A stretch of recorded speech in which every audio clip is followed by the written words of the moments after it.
This is Optimal Relationships Daily, episode 1197, How to Tell If You're Too Picky with Guys or Settling, Part 1, by Melissa Josue of melissathelovecoach.com.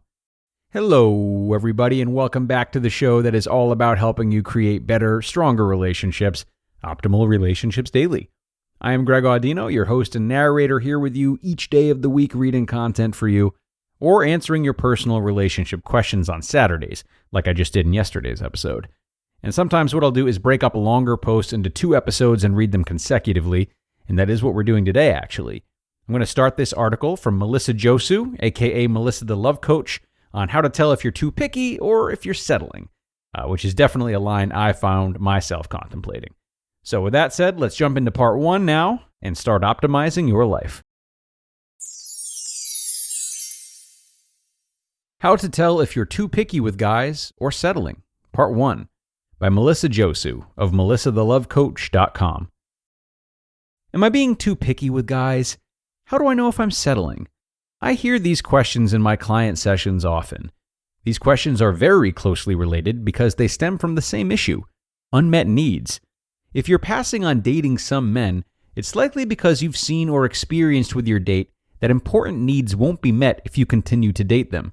If you're wondering if you're settling, it's likely because some important needs aren't being met, and you're considering continuing the relationship anyway.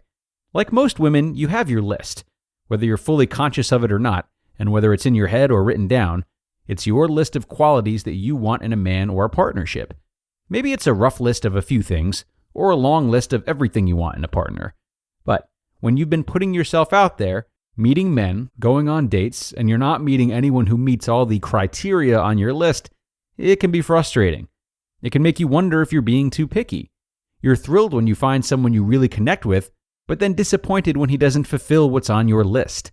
You start to question whether your standards are too high, whether you really should have everything that's on your list. You're tempted to lower your standards, to settle, because you're worried whether you're wasting your time. And because you haven't found anyone yet despite your efforts, you're feeling really concerned about if you're ever going to find what you're looking for. Can you relate? Are you too picky? Here's what's really going on. You're not too picky. You know in your heart that everything on your list matters to you on one level or another. Otherwise, why would you even bother to put it on your list, right? But here's the point that women often miss when dating. Everything on your list matters to you on some level or another, but not everything on your list carries equal weight. What we're not often fully conscious of is what do those things on your list really mean to you, and to what degree do these things matter to you? And this is where we run into trouble and confusion, because if they're on your list, all those things matter. But some things are wants, nice to have but not requirements, and other things are deal breakers, must have, and others are somewhere in between, needs, still really important but not deal breakers. But when you don't know to what degree the things on your list matter to you, and when you try to apply everything on your list with equal weight to a dating prospect, you're going to, 1, dramatically lower your pool of eligible men, and 2, cause a lot of confusion, frustration, and self-doubt on your dating journey, because you don't have the clarity to know when you should cut bait or keep seeing him. For example, if you're looking for someone who is good in bed and trustworthy, you have to be really clear on what those qualities and experiences mean to you and what they look like for you in your ideal partnership. Otherwise, how would you know it when you see it or don't see it? The key is how you define good in bed and trustworthy is what matters.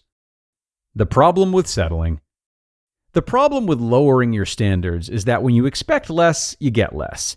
And if you settle and don't find a relationship that has what you really need and require, then there's always going to be a part of you that will be discontented about what you felt you settled on, if it was something truly important to you and your happiness.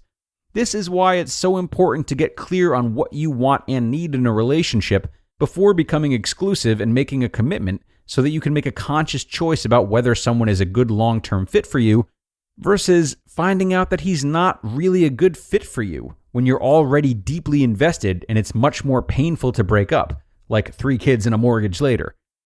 Step-by-step solution on how to solve the confusion around whether you're being too picky. So if you worry that you're settling or wonder whether you're being too picky, Here's what you should do instead to answer that burning question and move beyond the confusion once and for all. 1. Get your list and write it out if you don't already have it written out. 2. Look at each thing on your list and really ask yourself what that means to you. For example, if you have affectionate on your list, what does that really mean to you? What does that look like and feel like in the kind of relationship that you really want? Focus on getting clear on the kind of experience that you want in a relationship, not the traits. If you want great communication, what does that really look like and feel like in the relationship you want? That clarity is so important for identifying what you really want when you're out there dating and in the moment. Number 3, sort your list. Remember, not all things on your list carry equal weight. Some things are more important to you than others. Sort out which are deal breakers, non-negotiable, needs, important, still a must-have to some degree, but not a deal breaker, and wants, icing on the cake, but not a must-have. To be continued. You just listened to part 1 of the post titled, How to Tell If You're Too Picky with Guys or Settling, by Melissa Josue of melissathelovecoach.com. And now a word from our sponsor, Beachbound. Beachbound is an online travel agency with expertise in worldwide beach vacations and experiences. They're a one-stop travel shop that is redefining travel, as customers can book worldwide beach vacations, including flights, hotels, transfers, and excursions, all in one place. And they're committed to creating unique getaways for their customers' desires. Because in life, we're all bound for different things.